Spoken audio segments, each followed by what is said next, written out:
அனுபவம்னு ஒரு யூடியூப் சேனல்லேருந்து முருகாஸ் பேசுகிறேன். வணக்கங்க. அன்பு சகோதர சகோதரிகள் எப்படி இருக்கீங்க? நல்லா இருக்கீங்களா? நிகழ்ச்சிக்கு போங்களா? இன்றைய எபிசோடில் பார்க்க போகிறது நம்ம பெண் தொழிலாளி பஸ்ஸில் மோதியும் உயிர் தப்பிய அதிசயம். A stitch at a time on a time saves a life. Okay இப்போ நிகழ்ச்சி போங்க. நான் வேலை பார்த்த மில் வந்து ஒரு ஹைவே மேலே அமைஞ்ச மில்லுங்க. சரிங்களா? இப்போ பார்த்திங்கன்னா மில்லுக்கு ரெண்டு பக்கமும் 2 சர்வீஸ் ரோடு, நடுவில் 4 வழி சாலை, ஒரு வழி போகிறதுக்கு ஒரு வழி வர்றதுக்கு. ஸோ தொழிலாளிகள் வர்றதுக்கோ போகிறதுக்கோ ஏதாவது ஒரு நேரம் வரும்போதோ இல்லை போகும்போதோ மில்லு பக்கத்தில் உள்ள சர்வீஸ் ரோட்டில் வரும் பஸ்ஸு இதை வரும். போகும்போது எதிர்த்து திசையில் போய் பஸ்ஸு பிடிச்சி ஏறணும். இது வந்து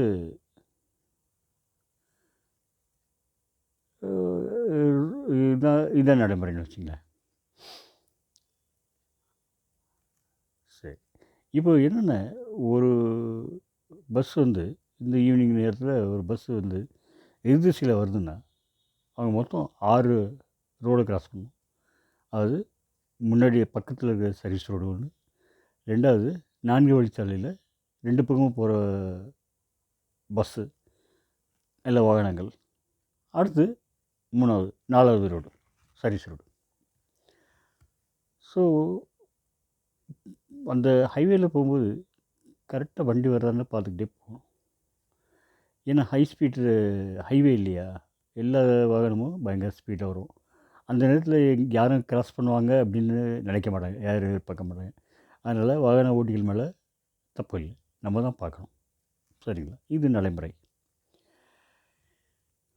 ஒரு நாள் என்னாச்சுன்னா, ஒரு இளம் பெண் தொழிலாளி, அது இன்னும் திருமணம் கூட ஆகலை, 19 வயசு இருக்கும். வேலையை முடிச்சிட்டாங்க. ஒரு 4:30 மணிக்கு வேலையை முடிச்சிட்டாங்க. 4:30 மணிக்கு வேலையை முடிச்சுட்டு அவங்க டிஃபன் பாக்ஸ்லாம் கட்டிட்டு அப்படியே மேலே நடந்து வந்தாங்க. கேட்டை விட்டு வெளியே வந்தாங்க.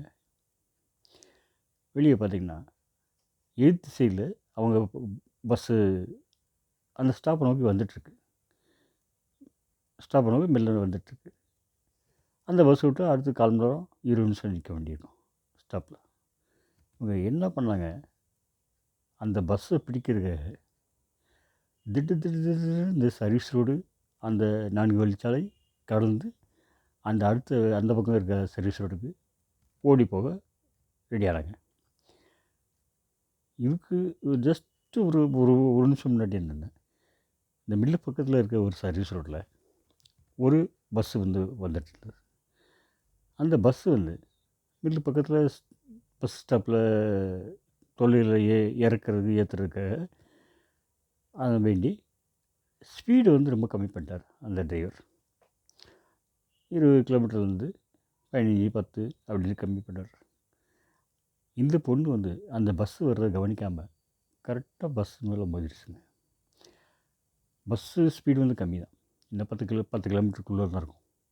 ஆனால் அந்த ஸ்பீடு மோதுனதில் இந்த பொண்ணு வந்த ஸ்பீடு தான் அதிகம். மோதில் அப்படியே வேலை தூக்கி அடிச்சு கீழே வந்து தரையில் விழுந்துருச்சுங்க. தரையில் வந்து உள்ள இடத்துல மண்டையிட்டு ரத்தம் வந்துடுச்சு. ரத்தம் வந்துட்டுருக்கு.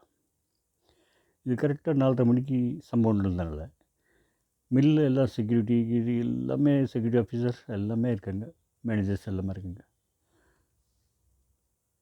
என்ன பண்ணோம், உடனே ஒரு டாக்ஸி ஆஃபீஸர் பக்கத்தில் ஒரு ஆரம்ப சுகாதார நிலையம் அங்கே கூட்டி போயிட்டோம். ஒரு 5 நிமிஷத்தில்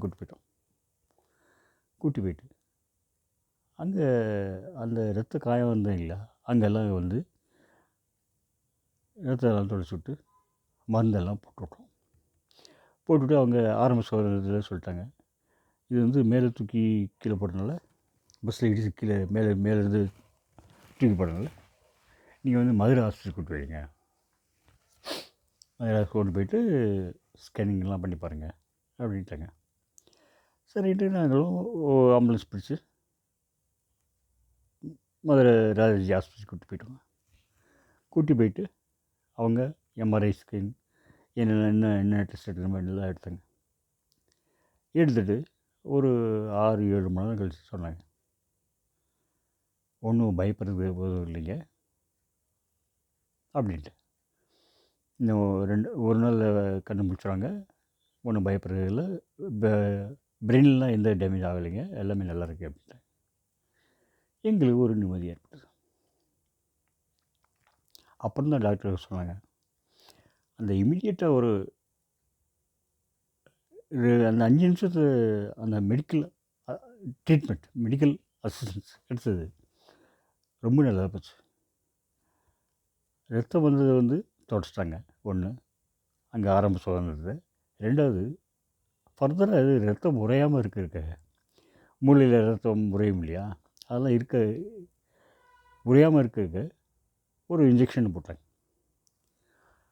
ஸோ அது இல்லாமல் 3வது ரீசன் என்னென்னா, அந்த டிரைவர் பஸ்ஸோட டிரைவர் நல்ல வேலையாக ஸ்பீடை படிப்படியாக குறைச்சிக்கிட்டே வந்தார். அந்த பஸ் ஸ்லோ 10 கிலோமீட்டருக்குள்ளே தான் ஸ்பீடில் வந்துச்சு, இல்லைன்னா வேறு விதமாக நடந்திருக்கும். ஸோ இந்த ஒரு 3 ரீசன் அவங்க டாக்டர் சொன்னாங்க. ஆக்சுவலாக அதுதான் கரெக்ட் ரீசன்.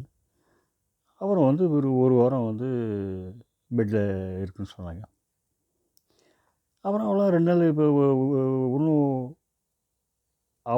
வீட்டுக்கு ஆபத்து இல்லை, வேறு எதுவும் பிரச்சனை இருந்ததுன்னா எல்லாருமே அதை பற்றி மறந்துட்டோம்.